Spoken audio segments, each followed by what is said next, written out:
Hi everyone, thank you for being here today.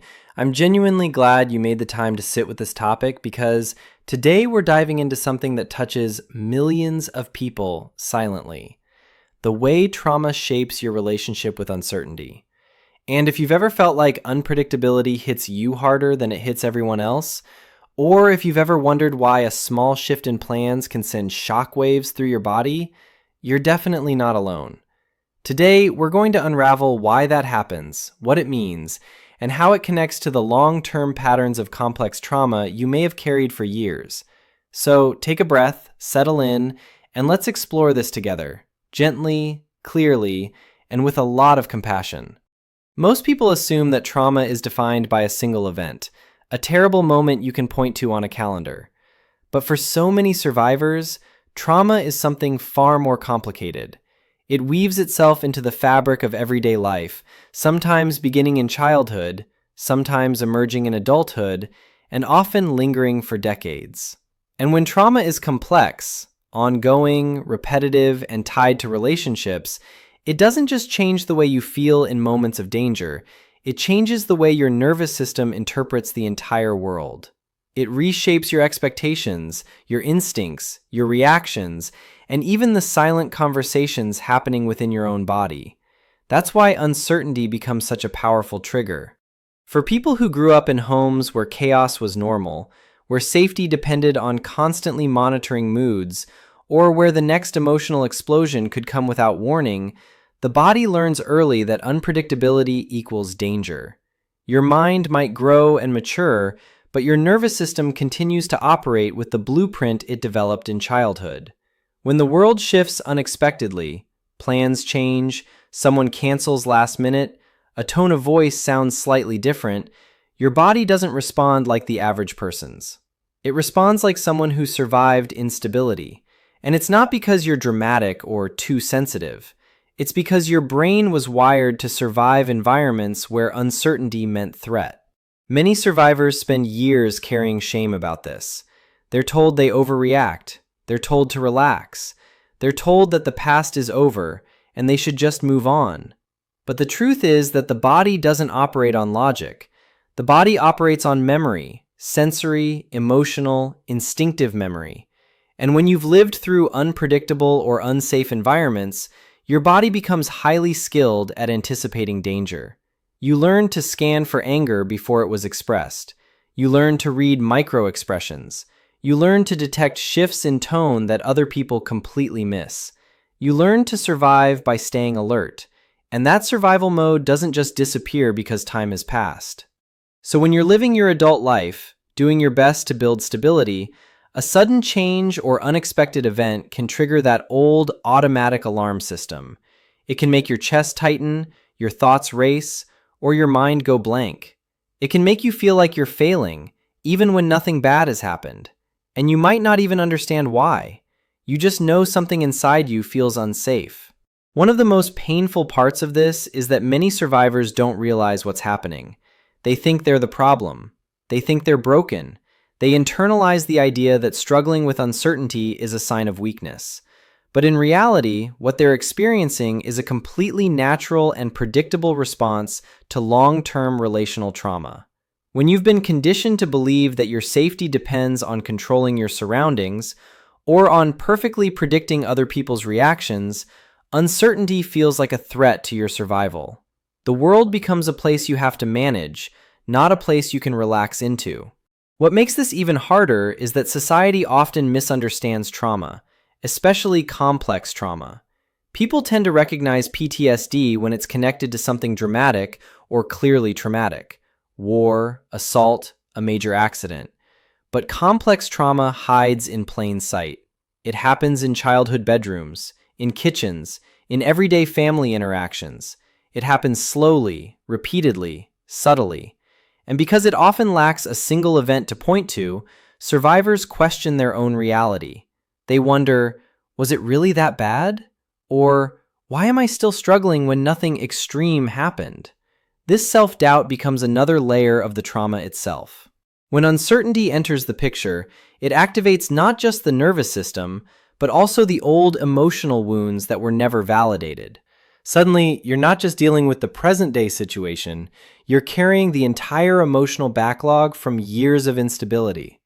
The fear that you're about to disappoint someone, the panic that someone is angry with you, the terror that you're about to lose a relationship, the confusion that arises when you can't immediately predict what's coming next.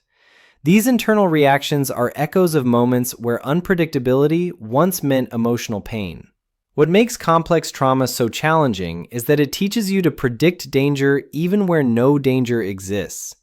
Your brain becomes a storyteller that fills in the gaps with worst-case scenarios, because historically, preparing for the worst protected you. You learn to rehearse outcomes, anticipate reactions, and stay hyper-vigilant so you wouldn't be blindsided. But as an adult, those same survival strategies make uncertainty unbearable. You feel compelled to find answers immediately, to understand every variable, to eliminate ambiguity. Because your nervous system equates not knowing with not safe. This creates a cycle that's incredibly exhausting. You push yourself to maintain control. You overthink. You replay conversations. You analyze small details. You search for reassurance. And when the world inevitably shifts, because life is unpredictable, you feel destabilized, sometimes even ashamed of how deeply it affects you. But none of this means you are weak. It means you adapted to survive. People who grew up in stable, emotionally consistent environments don't understand this. They experience uncertainty as inconvenient, not dangerous. But for trauma survivors, uncertainty is a reminder of the moment the ground beneath you used to disappear without warning. It echoes the feeling of waiting for someone's mood to flip. It reminds your body of the sensation of tiptoeing around conflict. Uncertainty becomes the doorway through which old fear enters the present. Yet, there is something incredibly important buried inside all of this. Your reactions make sense. They are logical, predictable, and rooted in real history. You're not too much. You're someone whose body learned early that safety required vigilance. And the most powerful step you can take in healing is not to force yourself to just stop overreacting, but to understand why your body responds the way it does. Healing begins with naming the pattern, with acknowledging the story your body is carrying, with recognizing that your fear of uncertainty is not a flaw. It's a survival strategy that never got updated. Your nervous system needs time, repetition, and compassion to learn something new. It needs to experience safety consistently enough that uncertainty no longer registers as danger. Healing from complex trauma isn't about sudden breakthroughs or dramatic transformations. It's about choosing, over and over again, to understand the patterns living inside you instead of judging them. And today, we're going to go even further into how trauma shapes the nervous system, how it locks uncertainty into the body, and how you can slowly begin reclaiming the sense of safety that was taken from you long before you were old enough to understand what was happening. When you grow up in environments defined by inconsistency, emotionally, physically, or relationally, your brain wires itself for unpredictability. Not because you were weak, but because unpredictability was the constant. Instead of learning that safety is steady and predictable, you learn that safety is conditional. Instead of learning that comfort comes from connection, you learn that connection comes only when you're useful, quiet, compliant, impressive, or invisible. Over time, your nervous system becomes trained to anticipate the next shift, the next change, the next emotional storm. And this creates a body that never truly relaxes, even when life appears calm on the surface. In adulthood, this plays out in ways that confuse even the most self-aware survivors. You may find it difficult to feel safe even when nothing is wrong. You may struggle to believe positive experiences are real or lasting. You may brace yourself the moment something good happens, preparing for the inevitable crash. Or you may notice that uncertainty, something as simple as waiting for a text back or not knowing someone's tone, sends your mind into spirals you can't stop. This isn't because you're dramatic. It's because your body learned long ago that calm is temporary and danger is always around the corner. When you pair that with years of emotional invalidation, being told you were overreacting, too sensitive, imagining things, you develop a deep mistrust not only of the world, but of yourself. Trauma survivors often carry the weight of self-blame, believing they are the source of their instability rather than the product of their upbringing. This creates a painful internal contradiction. You're hyper-aware of every sign of danger, but you've been taught to dismiss your own instincts. Your body screams, "unsafe," while your inner critic whispers, "you're making it up." This tug-of-war becomes the backdrop of your entire adult life. One of the most misunderstood aspects of complex trauma is how profoundly it affects the nervous system. People casually throw around terms like fight, flight, freeze, but few understand what it actually feels like to live in a body that defaults to these states. Fight doesn't always look like anger. It can look like defensiveness, irritability, or feeling constantly on edge. Flight doesn't always look like running. It can look like overworking, staying busy, avoiding conversations, or endlessly planning for the future. Freeze can show up as procrastination, numbness, dissociation, or feeling stuck in place while your mind spins. And fawn, the response most common among relational trauma survivors, shows up as people-pleasing, conflict avoidance, and prioritizing others' emotional comfort over your own. When uncertainty enters the picture, these survival responses activate instantly. Not because you choose them, but because your body believes it must protect you. You might find yourself over-explaining, trying to fix something that isn't broken, or scrambling to regain a sense of control. You might feel an urgent need for clarity, reassurance, or closure.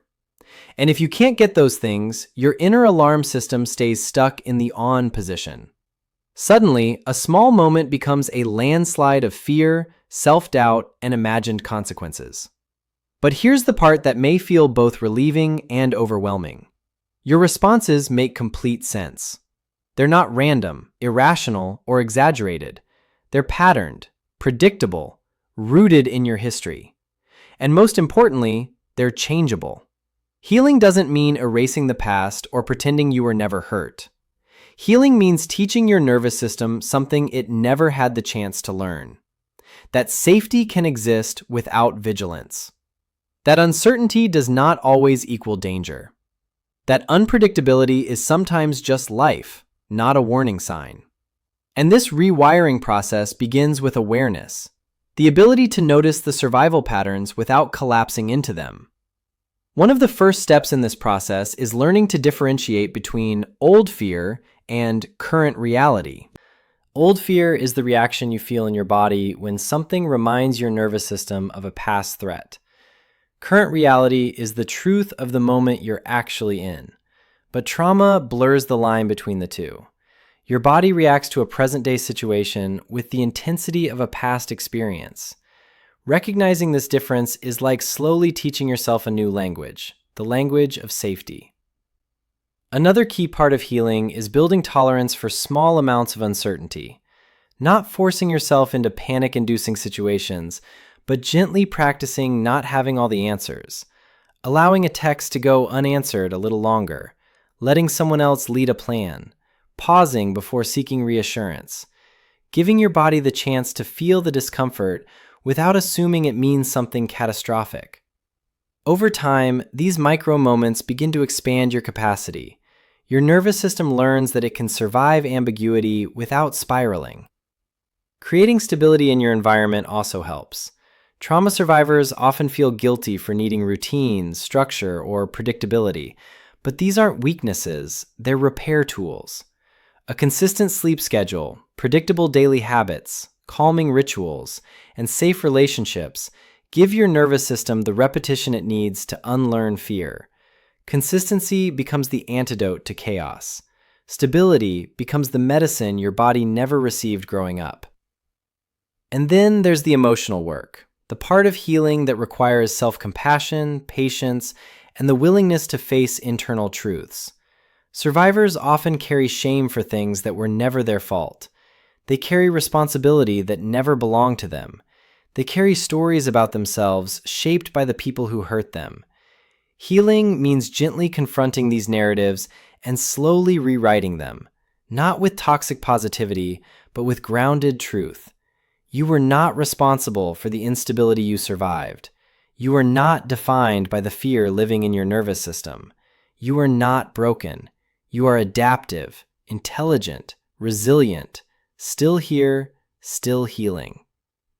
As you grow, you begin to see uncertainty not as a threat, but as a neutral space, a space where possibilities exist, a space where you don't have to assume the worst, a space where you're allowed to breathe, feel, pause, and choose.